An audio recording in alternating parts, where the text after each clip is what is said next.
vamos para a palavra. Hoje o tema da palavra está na sua revista aí, é a fragrância da sua oferta diante de Deus. Amém, queridos? Então eu queria que você se assentasse, os irmãos cessassem a movimentação, porque hoje é um dia especial e essa palavra, ela tem um destinatário certo. Essa palavra é para aqueles que são nascidos de novo. Amém, queridos? São aqueles que já foram alcançados pelo Senhor Jesus. Essa palavra não é para aqueles que ainda não têm um coração aberto, mas é para aqueles que têm um coração generoso. Amém?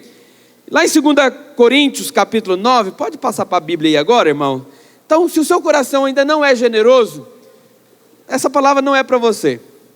Mas se você é alguém nascido de novo, que ama o Senhor, que ama a obra de Deus, que quer ser um cooperador para a salvação de vidas, essa palavra é para você.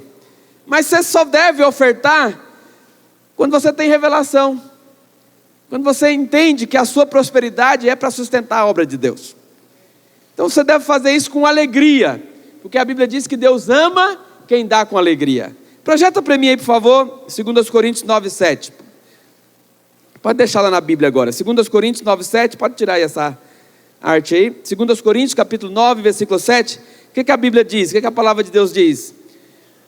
Cada um contribua segundo tiver proposto no coração, não com tristeza, ou por necessidade, porque Deus ama quem dá com alegria. Você pode repetir comigo? Fala, Deus ama quem dá com alegria. Por quê, pastor? Porque aquele que dá com alegria, ele já teve revelação, ele entendeu o propósito, ele entendeu a finalidade. Então ele tem prazer em sustentar a obra de Deus, porque ele sabe que quanto mais ele ofertar, quanto mais ele investir no reino, mais ele vai ter para investir. Amém, queridos? Então hoje eu quero compartilhar com você uma palavra que está lá no livro de João, capítulo 12. João, capítulo 12, a partir do versículo 1. É uma história muito conhecida da palavra de Deus, que mostra a oferta de uma mulher que deu uma grande oferta ao Senhor. Projeta para mim, João capítulo 12, no versículo 1, a palavra diz assim, olha, vamos ler juntos? 6 dias antes da Páscoa, ou seja, na última semana que Jesus ele estava aqui na terra, 6 dias antes da Páscoa, foi Jesus para Betânia, onde estava Lázaro, a quem ele ressuscitara dentre os mortos. Deram ali, pois, uma ceia. Marta servia, sendo Lázaro um dos que estavam com ele à mesa. Então Maria, tomando uma libra de bálsamo, de puro nardo, ou de nardo puro, muito precioso, ungiu os pés de Jesus, e o enxugou com os seus cabelos. E a Bíblia diz que, e encheu toda a casa com o perfume do bálsamo. Mas Judas Iscariotes, um dos seus discípulos, aquele que estava para traí-lo, disse, por que não se vendeu esse perfume por 300 denários e não se deu aos pobres? Só que olha o detalhe, versículo 6. Isso disse ele, não porque tivesse preocupação com os pobres, mas porque era ladrão, e tendo a bolsa, tirava o que nela se lançava. Para você entender o contexto, Jesus naquela época, ele recebia ofertas. A Bíblia diz que algumas mulheres sustentavam o ministério de Jesus, pessoas abençoavam. E quem que Jesus deixou seu tesoureiro, pastor Paulo? Judas. Judas era o tesoureiro. Só que a Bíblia fala aqui, João ele fala que todos sabiam que ele roubava do dinheiro. O dinheiro que era ofertado, ele metia a mão. Olha que detalhe interessante. Versículo 7. Jesus, entretanto, disse, deixa a mulher em paz, que ela guarde isso para o dia em que me embalsamarem. Porque os pobres sempre tendes convosco, mas a mim nem sempre me tendes. Amém, meus irmãos? Então, interessante aqui que o texto, ele diz que esse acontecimento, essa ceia aqui, foi 6 dias antes da Páscoa. Então isso mostra que era a última semana que Jesus ele estava aqui na terra. porque daqui 6 dias ele seria morto, ele seria crucificado. Então isso aconteceu na última semana. E nesse momento a Bíblia diz que ele vai para Betânia. Betânia era um povoado que ficava bem próximo a Jerusalém. E esse nome, na Bíblia, praticamente quase todos os nomes têm um significado. E o significado de Betânia é casa dos pobres, ou casa dos aflitos, casa de aflição. E nesse lugar, nesse povoado, a Bíblia diz que ofereceram ali uma ceia ao Senhor. É como se fosse um jantar. Jesus ele foi convidado para jantar nessa casa. Então isso nos fala da comunhão e do desfrute que o Senhor, nós temos como igreja. Amém, meus irmãos? E esse banquete em Betânia, ele é uma alegoria da igreja. O que aconteceu ali tem a ver com aquilo que acontece na igreja. Tem muitos irmãos andando ainda, pode se assentar por favor, queridos. Vamos prestar atenção que isso é muito importante.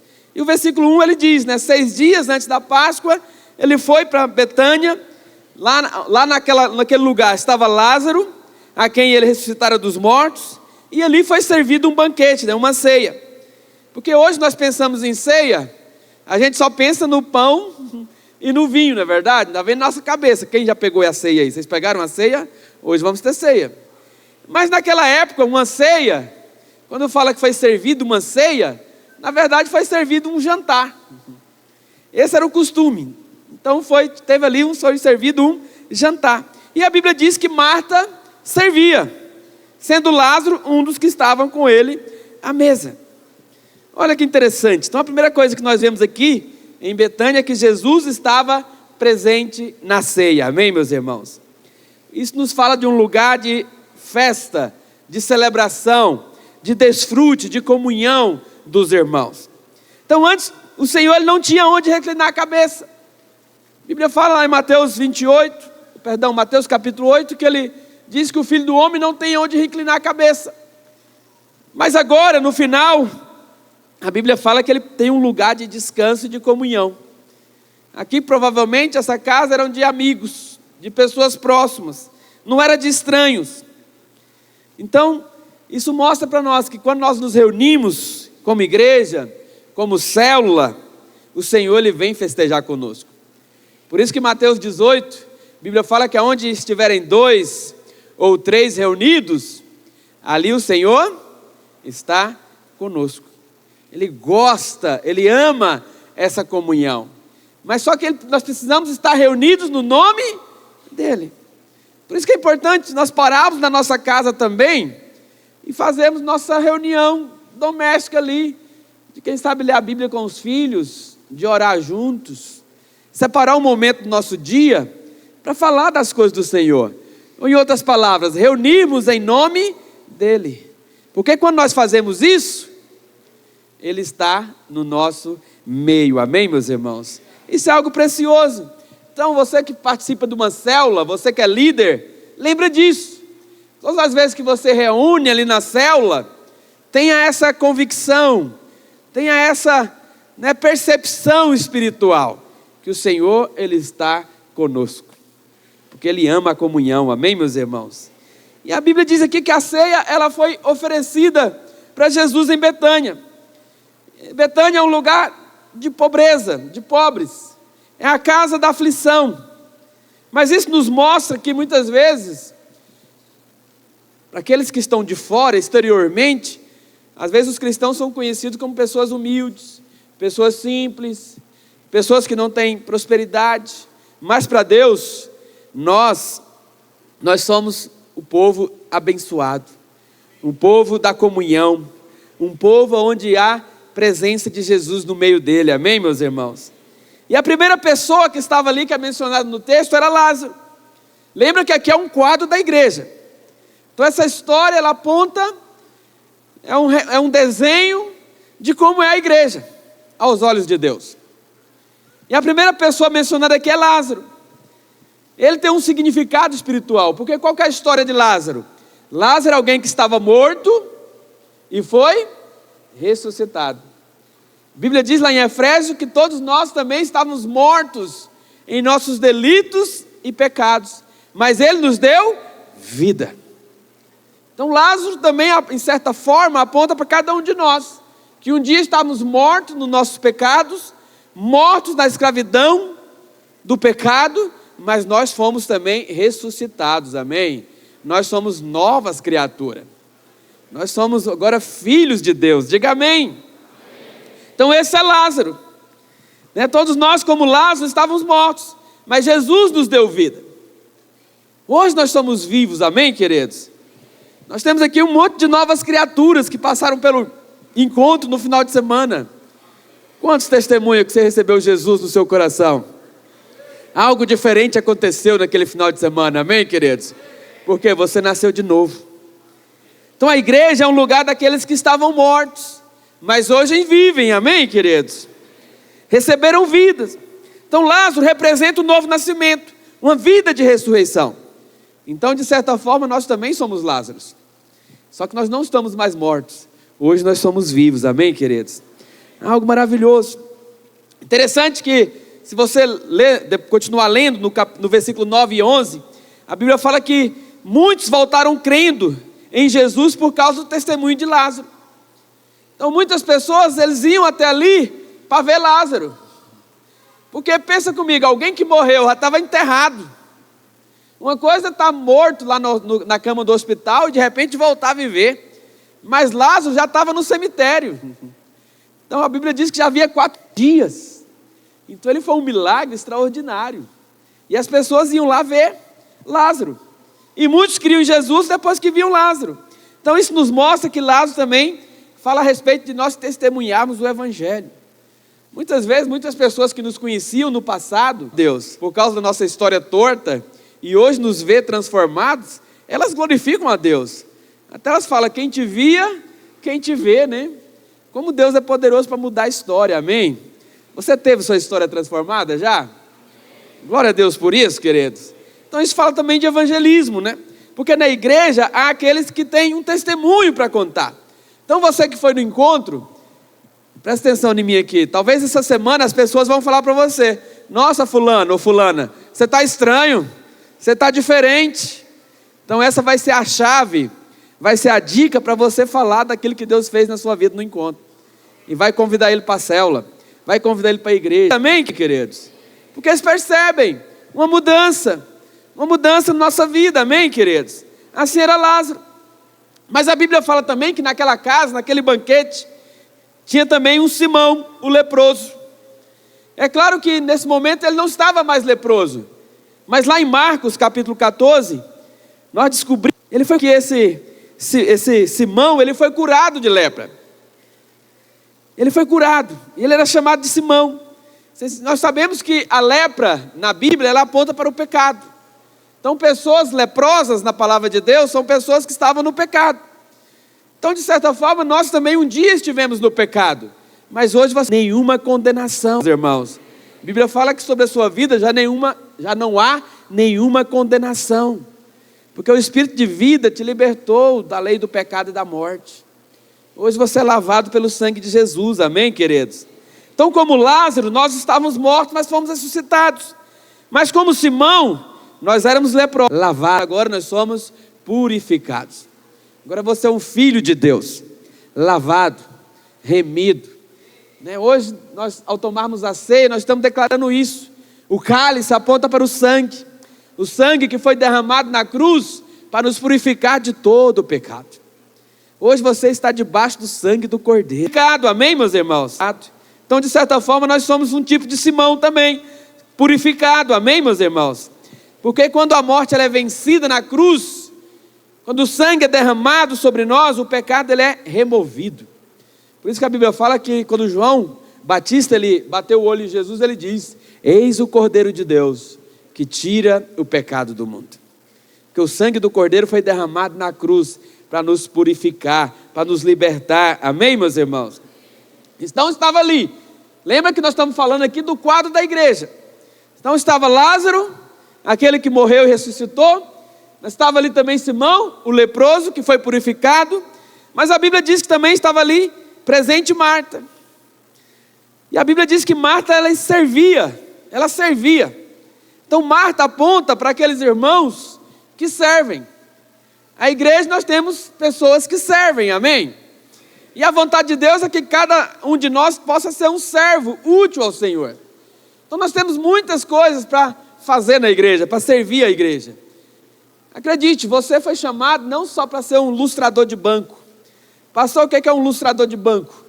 É aquele irmão que vem para o culto, ele assenta na cadeira ali, dá aquela lustrada no banco, termina o culto, ele levanta e vai embora.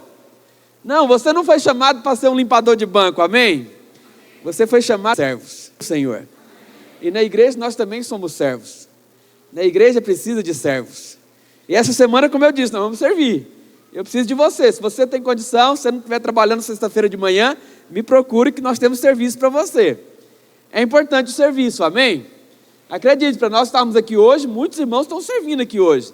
Tem irmã servindo lá no Kids, tem irmão servindo aqui hoje, né, entregando o panfleto, a revista, entregando a ceia, tem irmãos na projeção, tem irmãos que limparam, tem irmãos que organizaram, enfim, na igreja nós servimos, amém, meus irmãos? Então isso aponta para Marta. Marta era aquela que servia. Interessante que na primeira vez que a Bíblia fala a respeito de Marta, ela estava reclamando, porque estava servindo.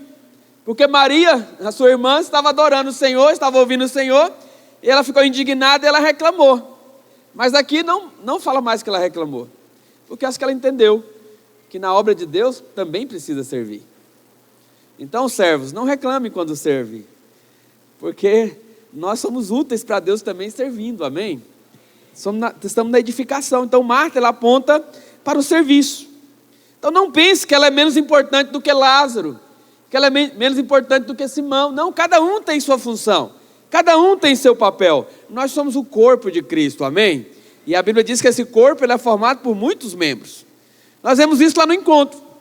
Sábado de manhã eu estive lá no encontro, tinha irmãos pregando, tinha irmãos orando, tinha irmãos segurando papel, mostrando o tempo, tinha irmãos descascando cenoura, tinha uns adolescentes lá que não tinham a mínima habilidade com a faca na cenoura, irmão, pastor Hugo. Te via claramente, esses irmãos não estão sendo treinados em casa. Não demonstravam intimidade em descascar cenoura, mas mesmo assim estavam lá aprendendo, estavam servindo. Acredite, você que estava descascando cenoura, o seu serviço é tão importante quanto aquele que estava pregando. E Deus vai recompensar cada um, amém, meus irmãos? Cada um de nós vamos ser recompensados no serviço. Aqueles que tocam, aqueles que cantam, aqueles que ministram, aqueles que limpam, aqueles que organizam, todos nós podemos ser úteis nas mãos do Senhor, amém, meus irmãos? Glória a Deus pela vida dos irmãos. Glória a Deus, nossa igreja é uma igreja que tem muita coisa para ser feita, e muitos irmãos participam. E acredite, não há coisa melhor do que você se sentir útil na mão de Deus. É muito bom ser útil, é muito bom alguém contar com você, precisar de você. Mostra que nós somos um povo vivo, amém, queridos? Interessante. Então Marta aponta para esse aspecto, aqueles que servem ao Senhor. Mas igreja é também um lugar de pecadores não transformados, porque ali a Bíblia diz que tinha Judas Iscariote estava lá, e Judas aponta para aquele que está no nosso meio, mas não nasceu de novo ainda, ele ainda não foi transformado. Judas também está presente, é aqueles que estão no local, mas ainda não são igreja. Eles podem até estar ali no meio, mas não nasceram de novo, ainda vivem na carne, ou na verdade nem nasceram de novo. Esses são Judas.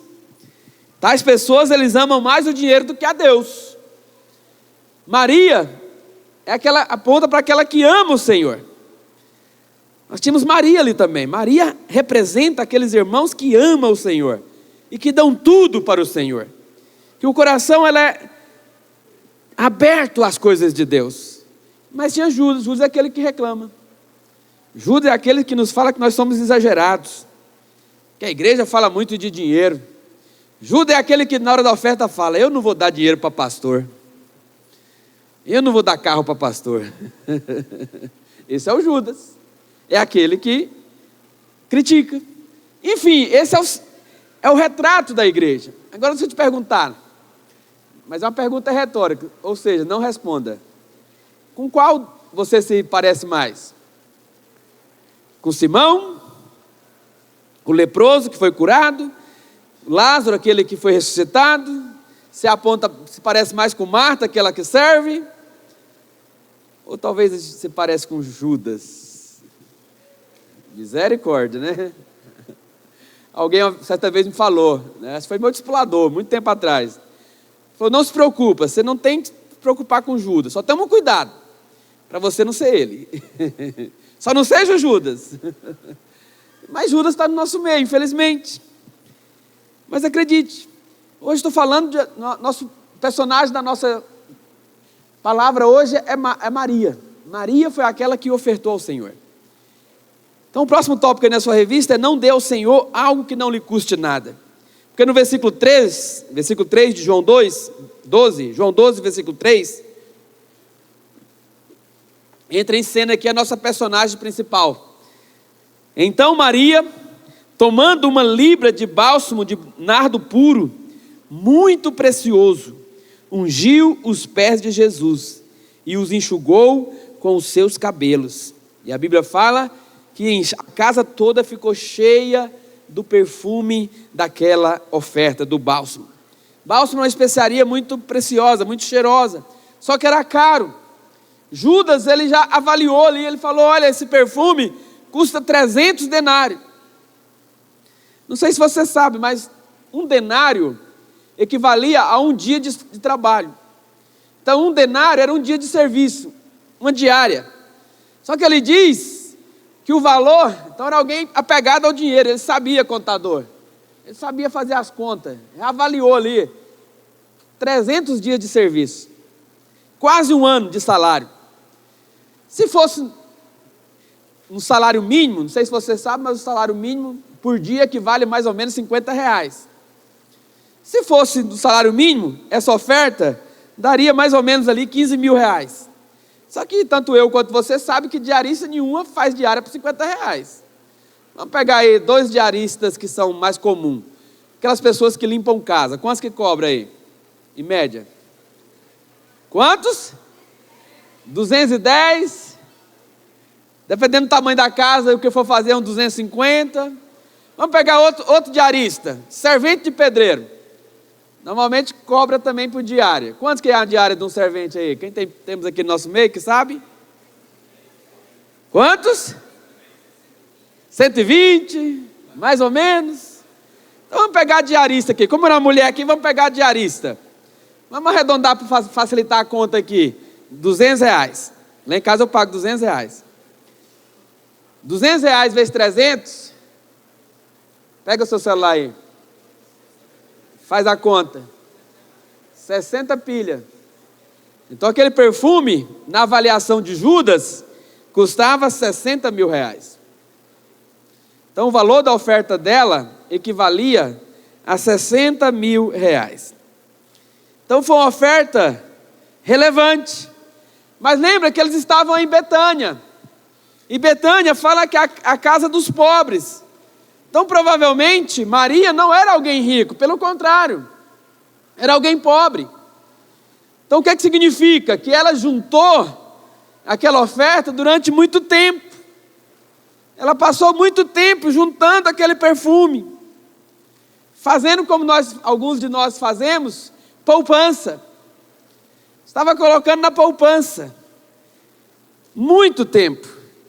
Só que ali foi uma oferta, meu irmão. Quando ela derramou aquele perfume, a casa se encheu da fragrância do óleo.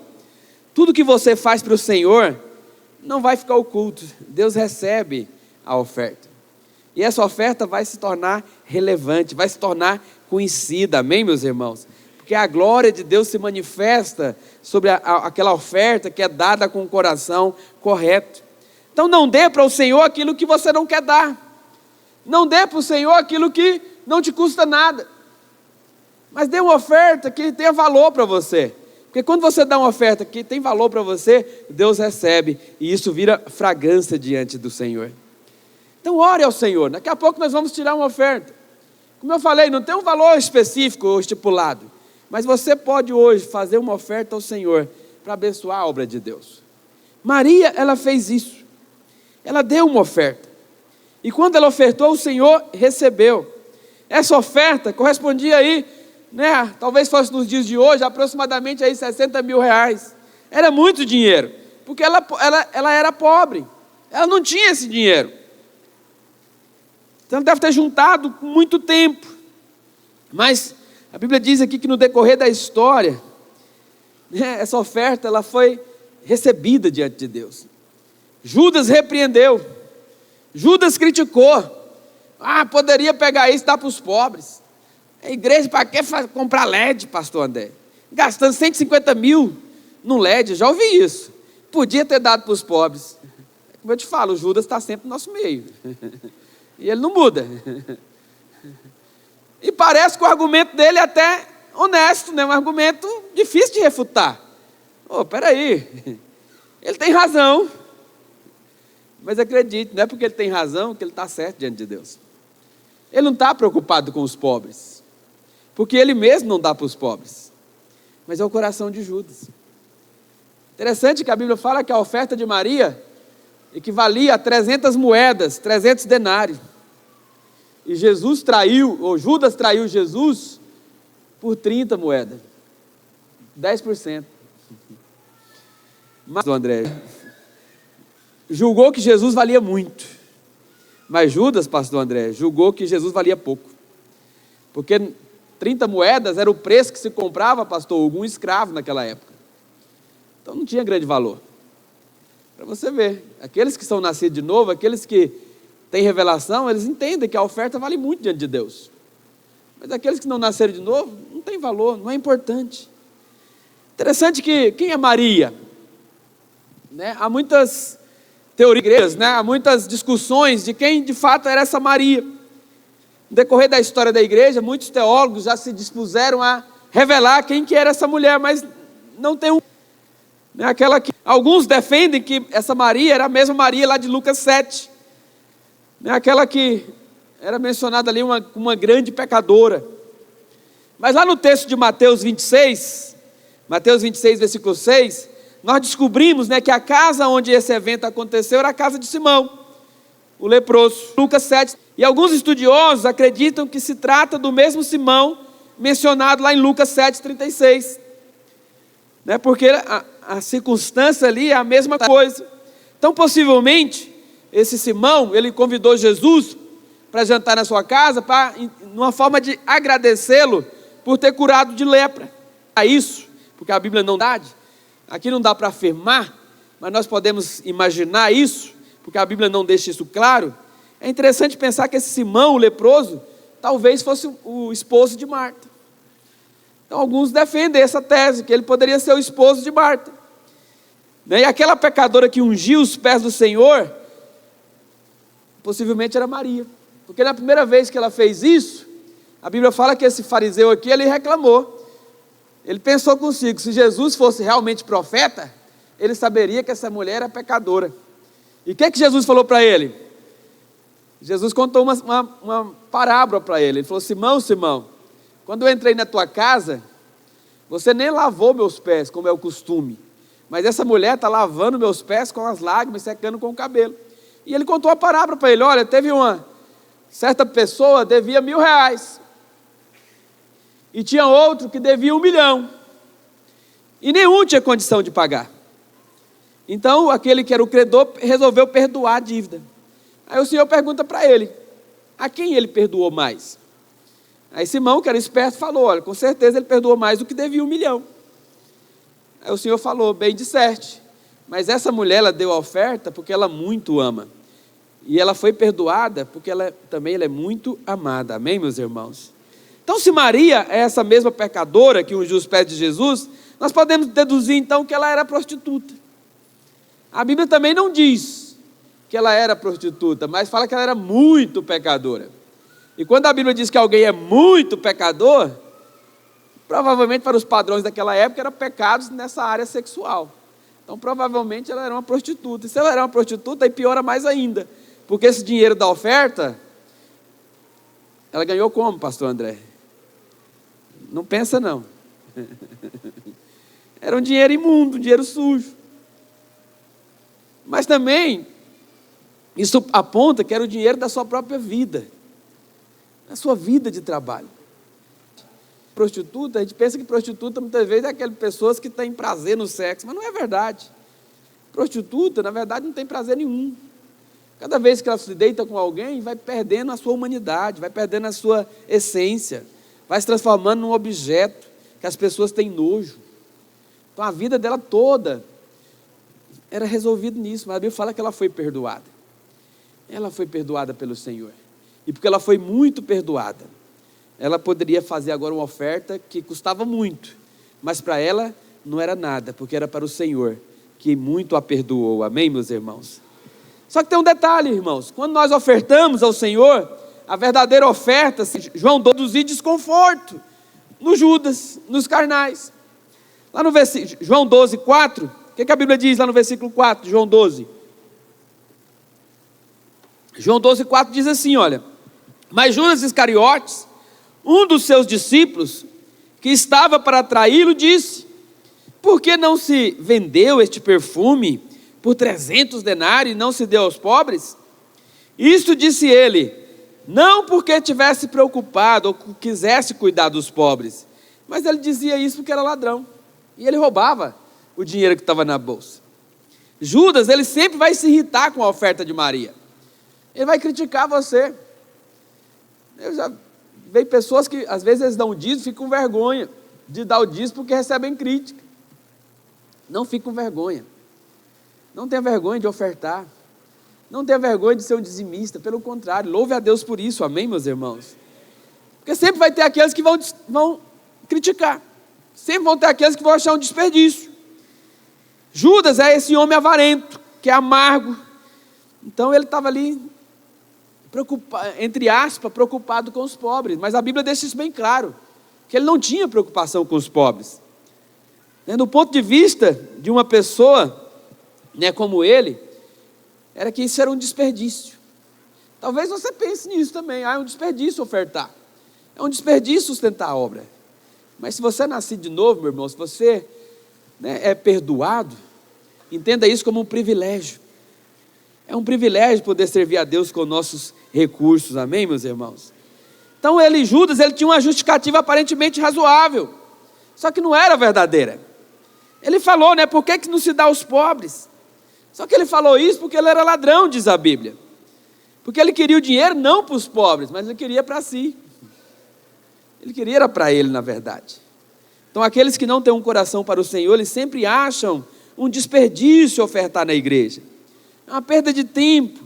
Mas nós, os que cremos, nós que temos revelação, nós sabemos que a nossa oferta é uma semeadura. E quando nós semeamos, nós vamos colher. E vamos colher para quê? Para continuar semeando, para continuar abençoando. E quando você entende esse ciclo virtuoso, esse ciclo abençoado de você receber e dar, você vai prosperar. Porque Deus quer prosperar você para que a obra possa avançar mais rápido. Acredite, nós temos muitas limitações ainda. Poderíamos estar em mais países, mas por que não estamos? Porque custa. E às vezes custa pouco, outras vezes custa muito. Porque o pastor estava explicando hoje lá no Bueno de manhã, que nesses lugares, nesses países onde são muito pobres, pagar um aluguel é quase impossível. Nós temos uma igreja lá no Paquistão. Você sabe onde fica o Paquistão? Tem noção? Fica lá na Ásia, lá perto da Índia, lá perto da China, perto da Rússia, perto de Israel, naquela região ali, da Ásia. Lá no Paquistão, a igreja tem 400 membros. E você sabe qual é a arrecadação deles por mês? $16. $16, então é impossível. $16 não dá para nada. Então, nós ajudamos com aluguel. Atualmente nós estamos construindo um prédio lá, para a igreja e para uma escola. Tem uma escola videira no Paquistão, não sei se você sabe. E nós estamos construindo um prédio grande lá, que vai ter uma escola, vai ter o culto, vai ser uma bênção. Esses irmãos jamais teriam condições de ter um lugar para se reunir. E lá é o seguinte: para se reunir, você precisa contratar servo, André. E sabe qual que é a revista do servo? Um AK-47. Se você não sabe o que é um AK-47, é um fuzil. O servo fica na porta da igreja com um fuzil. Por quê? Porque lá é um país muçulmano. E o prazer deles é matar cristão. É tocar fogo na igreja, com crianças, mulheres e homens dentro. Então os servos precisam ser contratados. Tem que comprar. Aqui nós compramos, né, lápis, compramos caneta, compramos papel, compramos vinho, compramos revista. Lá eles compram fuzil também. Na nota fiscal para a igreja tem lá fuzil AK-47. Por quê? Para a segurança dos irmãos. Então por que eu estou dizendo isso para você? Porque o seu dinheiro está abençoando gente muito longe. Está abençoando a igreja. E num país muçulmano, irmãos, nossa igreja está crescendo. Já somos 400 irmãos lá. Temos uma escola funcionando, educando. Está tendo uma transformação, graças à nossa oferta. Amém, queridos? Mas para Judas isso é um absurdo. Isso é um desperdício. Mas não para essa mulher. Maria amava o Senhor. Quando nós amamos o Senhor, nós ofertamos. Amém, queridos? Só que muitas vezes, né, o carnal, ele vai despertar outros carnais.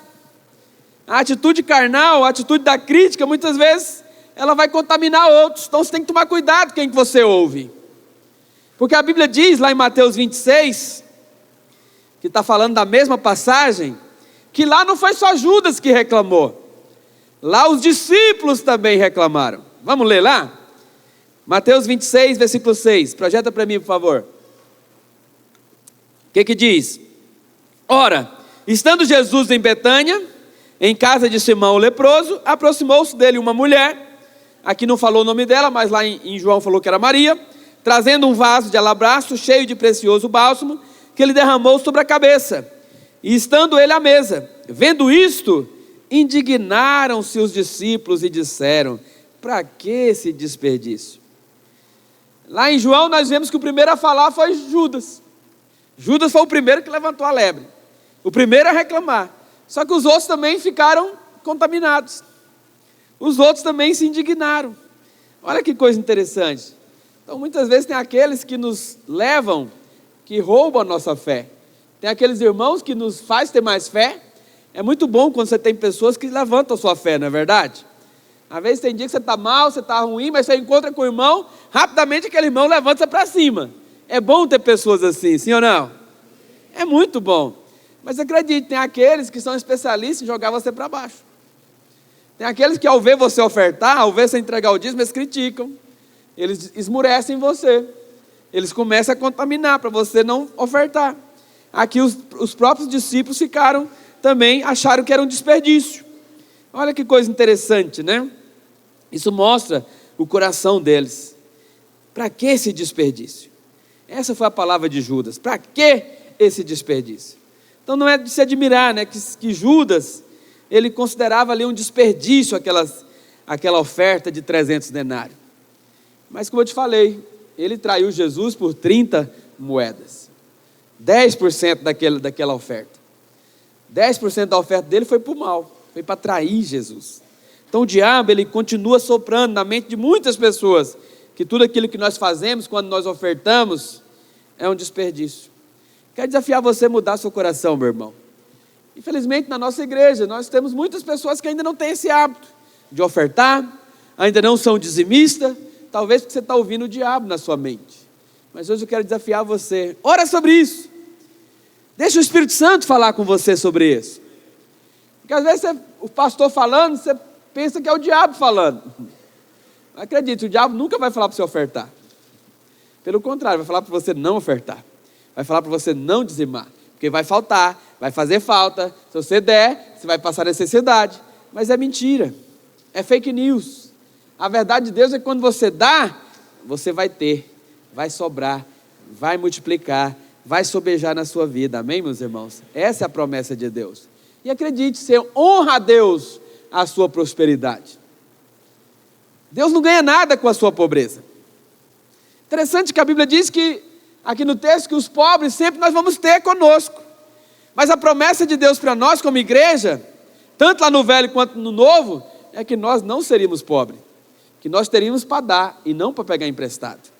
A vontade de Deus é que você venha ter para emprestar e não para tomar emprestado. Então não dê ouvido para Satanás. Não deixe Satanás soprar no seu ouvido como soprou no coração de Judas, amém, meus irmãos?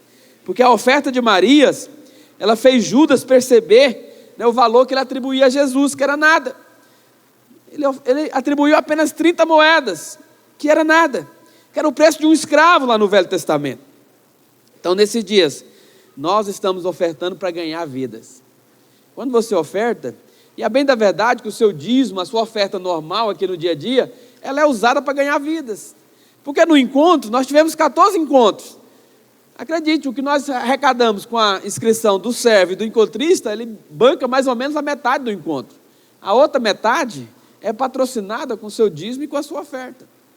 Então nós investimos também em ganhar vidas, porque nós queremos transformar essa geração, amém, meus irmãos? E nós fazemos isso pregando o Evangelho.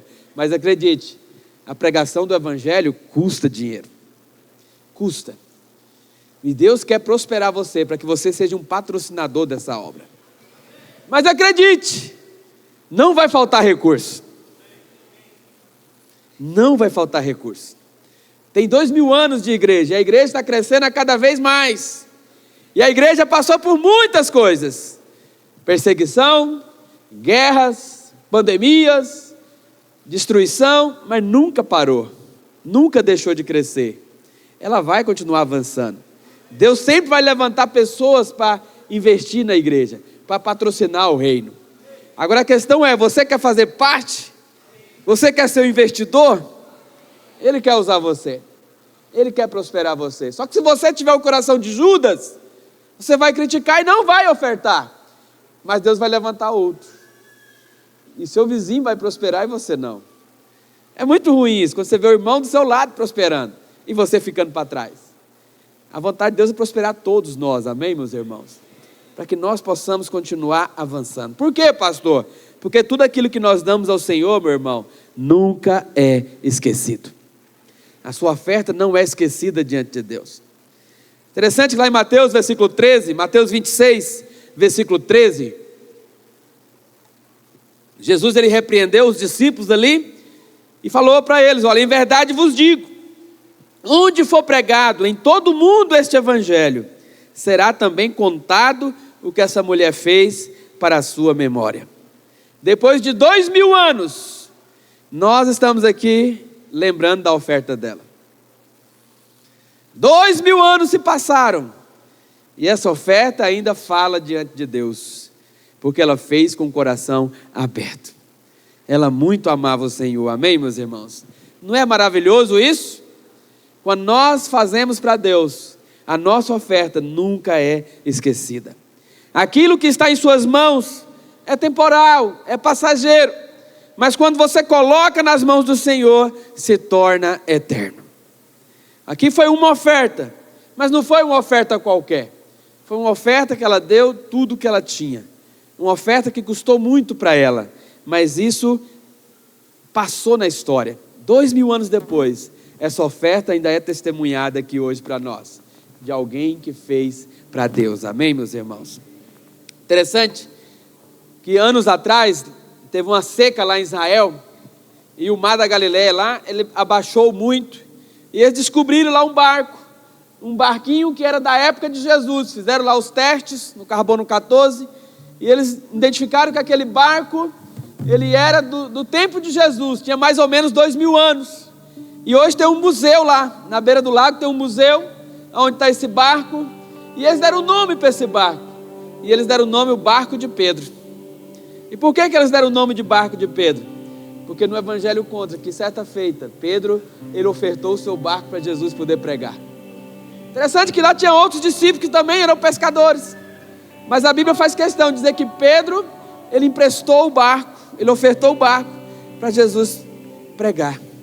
E quando ele ofertou o barco, aconteceu lá um milagre, porque ele foi pescar, Jesus deu a direção, ele pescou e pegou muito peixe, mas o barco dele entrou para a história.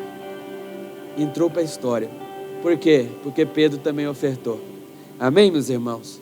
Hoje eu quero convidar você também para ofertar. ofertar na obra de Deus. Como eu te falei, talvez a oferta para você não custa muito. Talvez você não vai dar uma oferta como essa mulher deu, porque a oferta dela custou muito. 60 mil para alguém que era diarista, alguém que era pobre. Mas essa oferta contou muito diante de Deus. E hoje você pode ofertar qualquer valor, mas quando você oferta, meu irmão, a sua oferta se torna eterna diante de Deus. E lembra disso, que a sua oferta vai ser enviada para sustentar a obra missionária em lugares muito distantes. Para você não vai fazer muita diferença, acredite. Para a maioria que vai ofertar aqui hoje, não vai fazer muita diferença. Alguns vão dar 50, alguns vão dar 100, alguns vão dar 1.000 talvez, alguns vão dar 20 reais, 10 reais. Mesmo aqueles que vão ofertar 1.000 reais, acredite, 1.000 reais não faz tanta diferença para você. Mas aquele que vai receber 10 reais, faz toda a diferença na vida deles. Nós temos muitos obreiros que estão servindo ao Senhor longe de casa, longe das famílias, não estão tendo muito conforto, pelo contrário, mas a nossa oferta vai sustentar o salário deles por um ano. Eles vão ser abençoados lá, e vidas vão ser salvas, amém, queridos? Porque a oportunidade de ofertar, irmão, são janelas que se abrem na nossa vida. Quando nós ofertamos, quando nós entregamos nossa oferta, isso é recebido diante de Deus. Quero convidar você para ficar de pé nessa hora.